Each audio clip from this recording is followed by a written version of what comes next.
श्रीगंगानगर के बीच बयाला में किसान 4 दिनों से विरोध प्रदर्शन कर रहे हैं।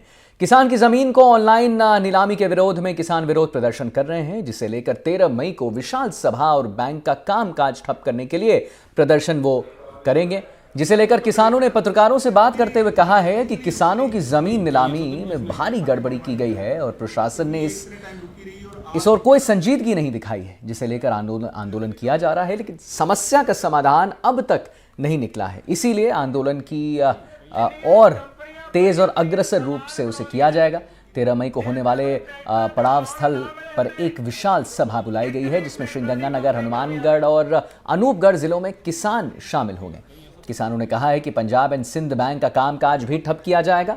आपको बताते चलें कि JGKS के प्रदेश अध्यक्ष रणजीत राजू ने बताया है कि बीच बायला के चक 27 MLA में किसान ने जमीन पर 2012 में 9.5 लाख रुपए का लोन लिया था।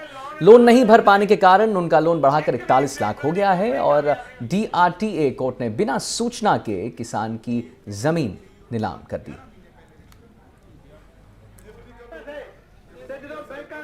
27 MLA का गरीब किसान जो बकरी चलाता है, उसकी 19 बीघा जमीन थी। 19 बीघा में से 18.5 बीघा पर पंजाब एंड सिंध बैंक से 2012 में एक लोन लिया गया था। वो मजबूर होने के कारण भर नहीं पाया और उसका करते करते इन्होंने 41 लाख बना दिया और DRTA कोर्ट के थ्रू बिना किसान को सूचना दिए जमीन नीलाम हो गई। धन बल का प्रयोग करने के बाद इंतकाल हो गया। उसके बाद जब SDM से जाब्ता लेकर खेत में घुसने आए तो किसान को पता चला। फिर संघर्ष करने वाले साथियों ने लठ लेकर सामने खड़े हुए और कहा कि किसान को न्याय दिलाकर रहेंगे, ऐसे किसी को जमीन घुसने नहीं देंगे। हमने 2 मई से इस अभियान को शुरू किया था, जो DRT ने एक तरफा फैसला करके किसान की ज़मीन को औने पौने दाम के अंदर बेचा है, नीलाम किया है और नीलाम करने वाला भी बैंक का, नीलामी देने वाला भी बैंक का कैशियर है। उसके खिलाफ हमने 3 मई को हमने SDM से मिले थे। तब हमने ये कहा था कि हम 6 मई को बैंक के सामने पड़ाव लगा के बैठेंगे। पिछली 6 मई को एक बड़ी मीटिंग करके किसानों ने वहाँ पड़ाव लगाया, अभी तक जारी है।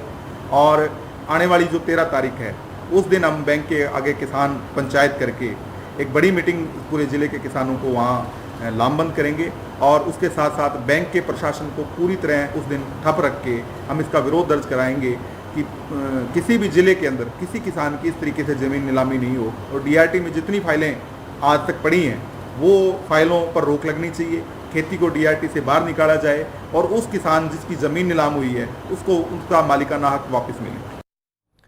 और श्रीगंगानगर से हमारे साथ हमारे संवाददाता कुलदीप गोयल लाइव जुड़ रहे हैं, जिनसे हम बात करेंगे। कुलदीप, पहले तो क्या पूरा मामला है उसके बारे में हमारे दर्शकों को जरा बाइफरकेट करके इसे समझाइए।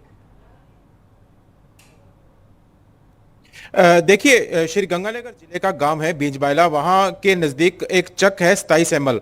वहां के एक किसान ने 2012 के अंदर अपनी 18.5 बीघा जमीन पर 9.5 लाख रुपए का लोन लिया था। कुछ समय तक वो किस्तें भरता रहा, लेकिन इसी बीच उसकी मौत हो गई।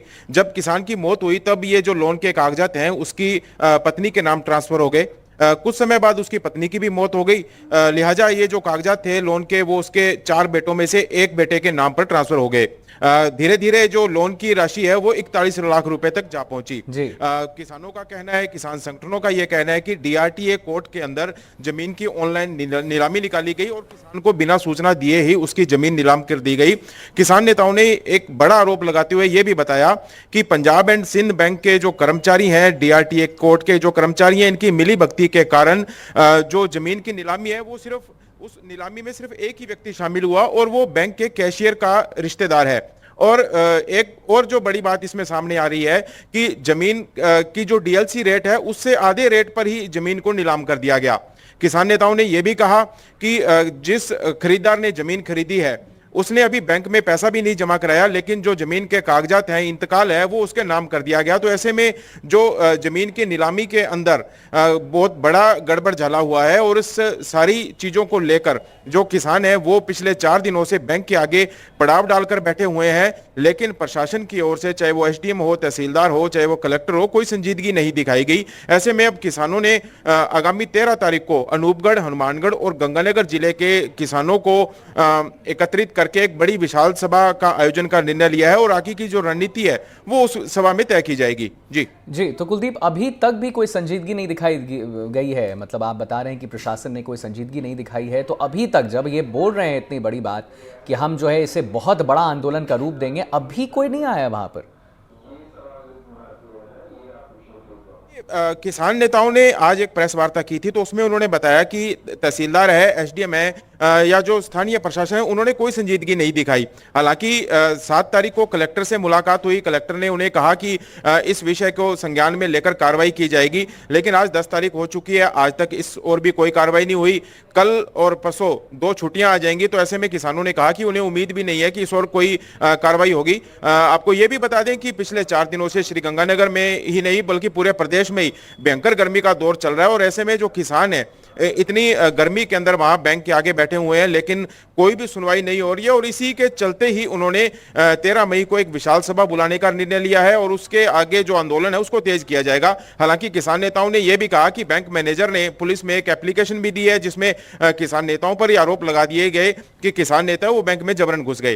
तो ऐसे में किसानों का आक्रोश है और बढ़ रहा है। जी, तो बैंक में जितने लोग हैं, बैंक नीलामी को लेकर वो रिश्तेदार ही वहां पर गए थे, तो ऐसा क्यों हो रहा है?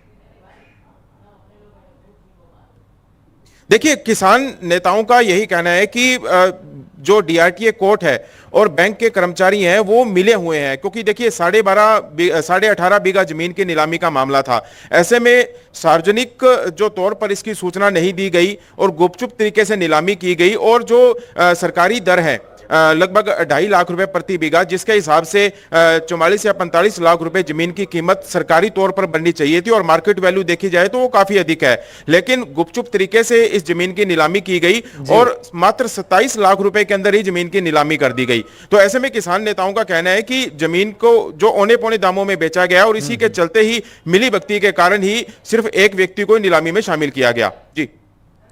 जी, बहुत बहुत धन्यवाद आपका महत्वपूर्ण जानकारी साझा करने के लिए कुलदीप।